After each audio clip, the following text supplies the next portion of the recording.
Hey, what's up guys? Today I'll show you a horror mystery film, You Shall Not Sleep. Spoiler ahead, watch out and take care.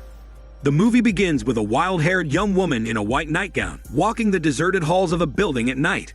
In an adjoining room, she finds a woman sitting in a chair. She is brushing her hair repeatedly. An imposing blonde woman named Alma presents the same young woman to a crowd. She's no longer in the dark hallway, but is actually encased in a glass cage. She is sitting in a chair and brushing her hair repeatedly. Alma introduces the young woman as Marlene. She explains that Marlene hasn't slept for over 100 hours. Her brain's fatigue is now causing her to be trapped in a limbo where she experiences terrifying hallucinations like the one she just had of walking in a hallway and seeing the chair woman. Whenever she sees that woman, Marlene copies her movements and is forced to repeat the exact moment endlessly. Back in the limbo, Marlene turns around and sees that the chair woman is no longer there. Similarly, the real Marlene stands up in the glass cage and places her hands on the glass. Inside the limbo, she wanders around the bedroom she is in. She inspects the closet and rifles through the clothes. When she closes the door, an unknown faceless creature jumps out and attacks her. Almost a decade later, a young brunette theater actress named Bianca is about to go on stage and perform. She hears from a friend that Alma, a famous stage director, is in the audience. Bianca is ecstatic to have the opportunity to be a supporting actress in the play. She just has one problem, her father. She has been taking care of him because he's prone to psychotic tendencies. He reads an article in the newspaper that mentioned her role in the play, and he becomes paranoid that someone will kill Bianca. So he rushes to the theater and surprises his daughter. It's now only a few minutes before her curtain call, and Bianca is forced to deal with her ill father.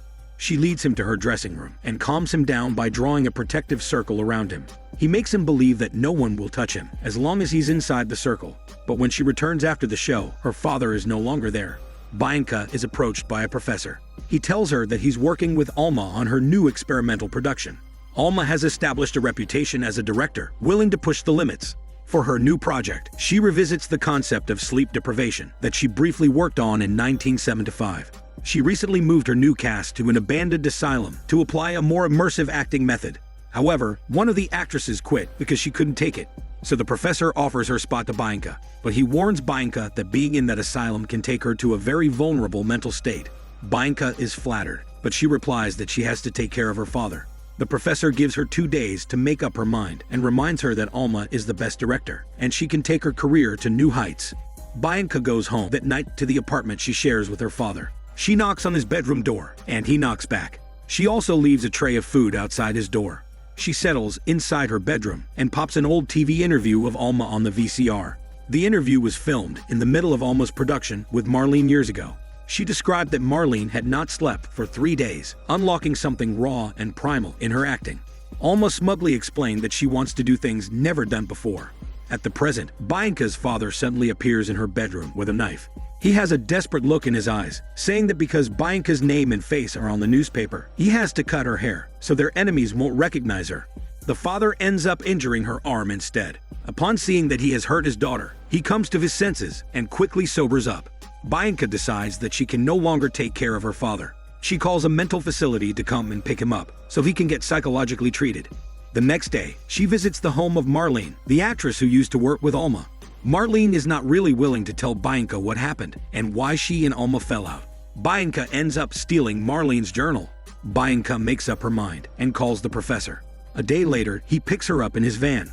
When Bianca opens the door, she's surprised to see that her classmate in drama school is there. The classmate is a doe-eyed young actress who is friendly with Bianca.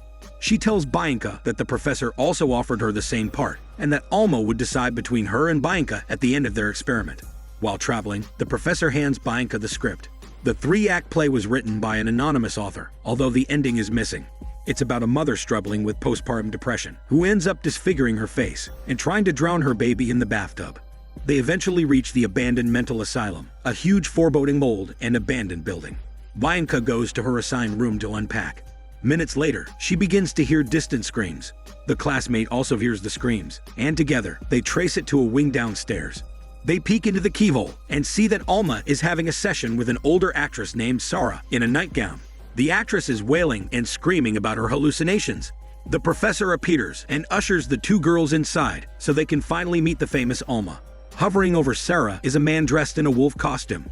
He is the son of Alma. Alma stands up from her perch and delicately hugs Sarah. She whispers that her performance is still lacking something.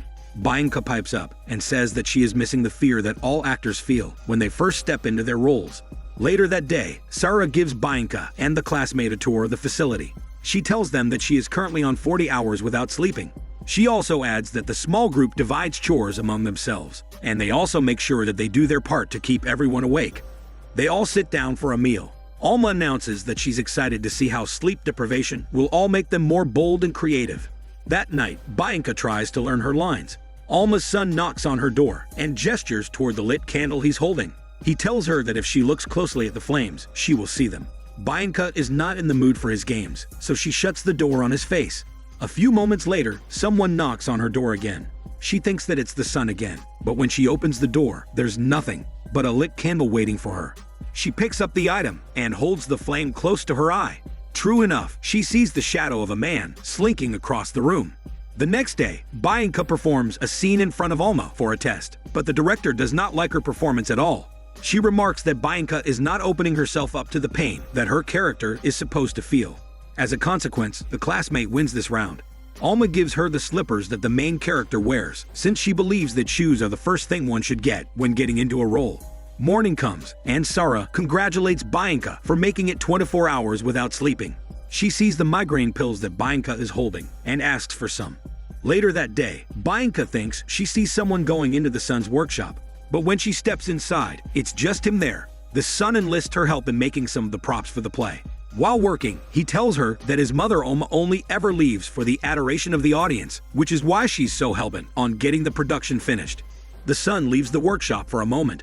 Bianca notices that the pieces of paper they are using for the props are actually pieces of a map of the theater stage arrangement for the same play they are rehearsing for.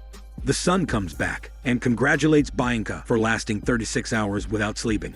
When he sees the paper, he lies and tells her that he was the one who made the map and then discarded it. But she points out that the date scribbled on the map was 1963. Bianca and the classmate confront Alma about the discovery. Alma reveals that the play is actually based on the journal of a former female patient of the asylum they are in. The journal was then turned into a play that was performed by the patients as part of their therapy. This female patient mysteriously died due to pneumonia shortly after, but Alma believes she died because of sadness. The next day, Bianca performs her lines while soaking in a bathtub. When she emerges from the water, she turns around and realizes that Alma and the others have disappeared, and there's a strange shadow in front of the glass. She submerges again, and when she opens her eyes, she sees the patient coming toward her.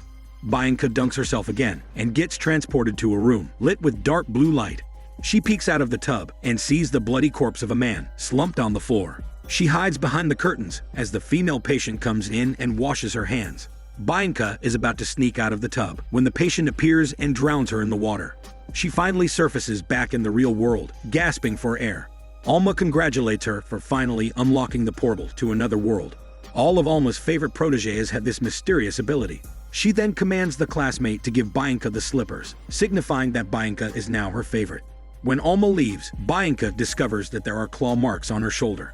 That night, she goes through the journal she stole from Marlene.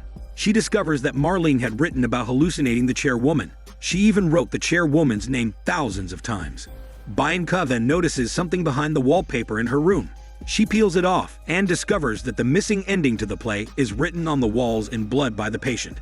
She reads one of the lines and remembers that Alma had said it to them before, proving that the director did know about the missing ending all along. Bianca shows this to her classmate, who doesn't believe that Alma has nefarious intentions. But Bianca is resolved to follow her hunch. She and the classmate break into Alma's private cupboard in the kitchen. Inside are several asylum patient files from the 1960s, revealing that the man and woman who were in the asylum with the female patient had similar personalities with Alma's son and Sarah. The woman Sarah was obsessed with drugs, while the man was a pyromaniac. Finally, a newspaper clipping details how the patient murdered her husband and set their house on fire due to her psychotic tendencies.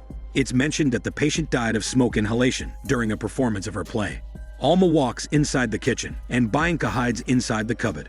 Alma announces to the classmate that she has received a letter from Marlene. She quickly places the letter inside the cupboard. Bianca reads it and sees that Marlene is discouraging Alma from doing the sleep deprivation play. Later that night, Bianca presses a lighted candle near her eye to see the ghost once again. A woman with a horrifying face appears behind her. The son convinces Bianca that everything she saw is just fiction. He says that the female patient didn't really die of smoke inhalation, since they do not use real fire in their performances. Bianca talks to Sarah next. She asks her if she's the one stealing Bianca's painkillers. Bianca has her back turned to Sarah. While they're talking, suddenly, a different voice asks Bianca if she's really sure that she's talking to Sarah. Bianca whips around and sees that Sarah is gone. Instead, the female patient appears to her, with blood running down her pale face. The beds start to move on their own accord, and Bianca cowers on the floor. A moment later, the patient is gone. In fear, Bianca immediately runs to the professor and asks him to help her get out of the asylum. The professor informs her that he doesn't have the authorization to take her outside, so he'll have to talk to Alma first. Alma approaches Bianca and asks her if she really did see the female patient. Bianca confirms it. Alma then declares that Bianca does not have what it takes to be a star. She orders her to pack her bags. Bianca says goodbye to her classmate, and then the professor drops her off at the bus station. Marlene appears and talks with Bianca. She finally reveals that almost a decade ago, she underwent the same sleep deprivation regimen. She would get access to the limbo and would see the chairwoman who keeps brushing her hair. When Marlene hit 108 hours without sleep, the chairwoman possessed her and attempted to kill Marlene by putting a plastic bag over her face. Bianca then realizes that she's about to hit 108 hours without sleep too. Marlene urges her to rescue her classmate since she believes that Alma wants one of them to be possessed by the patient. She also surmises that Alma's son and Sarah are being possessed by the former patients as well. Marlene drives Bianca back to the asylum, although she just stayed outside because she doesn't want to be controlled by Alma again. Bianca finds her almost catatonic classmate and rescues her, but the classmate betrays her and calls the others to the kitchen so they can trap Bianca. Alma also enters the room and reveals that Marlene was working with her all along. They forcibly drown Bianca in the tub in order to trigger her ability to go to limbo and communicate with the patient. Soon after, she wakes up in the blue room once again. The same dead man is slumped on the bathroom floor. She realizes that the man is the patient's husband that she had stabbed to death. Bianca walks outside and sees the patient dousing the house with gasoline, just like what the newspaper clipping said. Bianca wakes up back in the real world, but this time she's already possessed by the female patient. She starts dousing the asylum with gasoline as well. In limbo, Bianca steps inside the room and sees that there's a baby inside a crib. Surprisingly, the baby is wearing the same necklace that her classmate is always wearing. She suddenly realizes that the classmate is actually the daughter of the patient. The patient sees Bianca and tries to attack her. Bianca dodges her and draws a protective circle around the crib. She then gets the necklace from the baby and uses it to unlock the music box she had found. The music stops the patient in her tracks and reminds her that she loves her daughter. In the real world, the classmate approaches the possessed Bianca and speaks to her mother for the first time.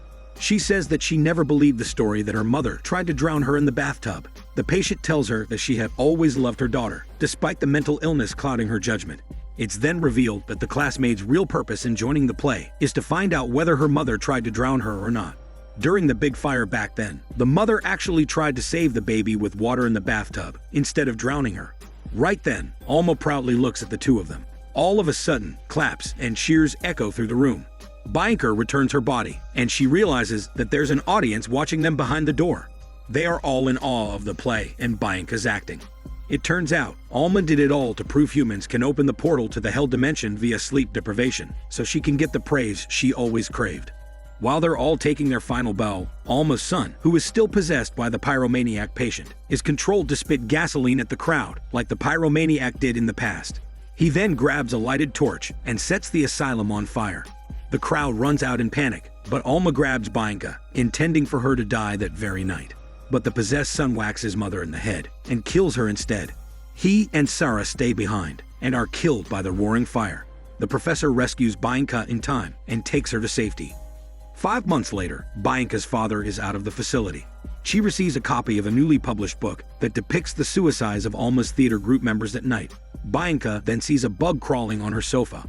The bug reminds her of Alma. Just to be sure, she holds a lighter flame close to her eye to see if there are ghosts around. The movie ends with Bianca flinching as she sees someone, indicating the nightmares from her opening the portal to hell are far from over. This is Daniel CC Movie Channel. Stay safe and enjoy your day.